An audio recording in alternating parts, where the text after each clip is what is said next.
Friends, gate 2017 का question लेकर आया हूँ और ये क्वेश्चन भी रैंकाइन साइकिल पर बेस है। बहुत ही इजी क्वेश्चन है और इसमें पूछा क्या है, आप देख रहे हैं स्पेसिफिक स्टीम कंजम्पशन की वैल्यू केजी पर किलोवाट आवर में पूछी है और स्पेसिफिक स्टीम कंजम्पशन का जो फॉर्मूला होता है वो क्या होता है, 3600/W नेट। अब ये W नेट, ये 3600/W नेट कैसे आया, क्योंकि W नेट की वैल्यू होगी आपकी किलो जूल पर केजी में। ध्यान से देखिएगा, ये होगी किलो जूल पर केजी में और अपन को ये निकालना है केजी पर किलोवाट आवर में, मतलब इसकी वैल्यू अपन को निकालनी है केजी पर किलोवाट आवर में। ठीक है, तो जब आपको ये केजी पर किलोवाट आवर में निकालनी है तो अपन क्या करेंगे, ये इसमें से ये इस पर्टिकुलर, अभी इसकी यूनिट क्या हो जाएगी, ये ऊपर चले जाएगा, केजी पर किलो जूल हो जाएगी, केजी पर किलो जूल हो जाएगी ये 3600/W नेट की वैल्यू।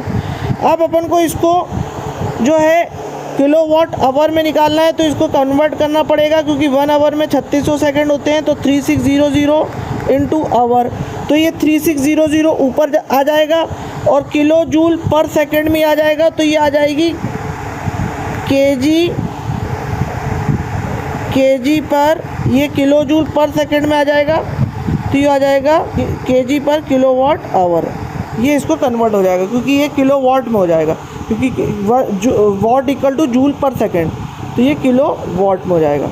तो इसको कन्वर्ट हो गया, मेरी उम्मीद है आपको समझ में आ गया। अब अपन जो है इसको आंसर निकालेंगे और आंसर के लिए आपको W नेट की वैल्यू निकालनी है। अब W नेट की वैल्यू कैसे निकालेंगे, W नेट पहले तो होता क्या है मैं आपको बता दूं। W नेट होता है, W नेट इक्वल टू होता है टरबाइन वर्क, ये टरबाइन है ना, turbine work minus pump work, ये आपकी W नेट की वैल्यू हो गई। अभी turbine work minus pump work कैसे होता है, नॉर्मली आपको जो है रैंकाइन साइकिल में बनाकर ही आपको बता देता हूँ कि turbine work minus pump work कैसे होता है। ये आपने जो है TS में जो है ये T और ये S में रैंकाइन साइकिल आप बना रहे हो, this is the saturation curve. ठीक है, और ये जो है आपका रैंकाइन साइकिल कंप्लीट हो गया। ठीक है, तो अब क्या है, ये टरबाइन वर्क हुआ WT और ये हो गया आपका इतना पंप वर्क। तो नेट वर्क कितना है, turbine work minus pump work, ये W नेट की वैल्यू है। तो W नेट की वैल्यू निकालने के लिए क्या दिया हुआ है, इसमें एंथैल्पीज़ की वैल्यू दी हुई है। तो एंथैल्पीज़ की वैल्यू कहाँ की दी हुई है हम ये देखेंगे। हम इसमें पॉइंट डाल देते हैं 1 2, this is 3 and this is 4, हमें 4 पॉइंट की ज़रूरत है। तो इसमें लिखा था enthalpies of water at pump entry, मतलब यहाँ 1 की वैल्यू दी है, H1 की वैल्यू कितनी दी है आपकी, पंप एंट्री की value 121 kilo joule per KG. ठीक है, एंट्री एंड एग्जिट मतलब 2 की वैल्यू दी है कितनी, 124 किलो जूल पर केजी।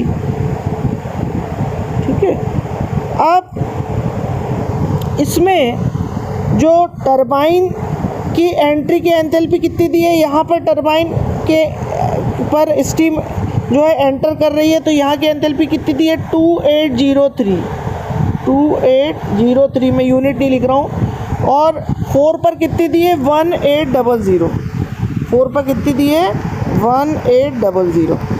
तो अगर मैं ये एंथैल्पी 2 - 1 करता हूँ तो आपका पंप वर्क निकल आ जाएगा, और 3 - 4 करते हैं तो टरबाइन वर्क निकल आएगा, और दोनों को माइनस करेंगे तो जो है, दोनों को जब अपन माइनस करेंगे तो आपका जो है W नेट निकल आएगा।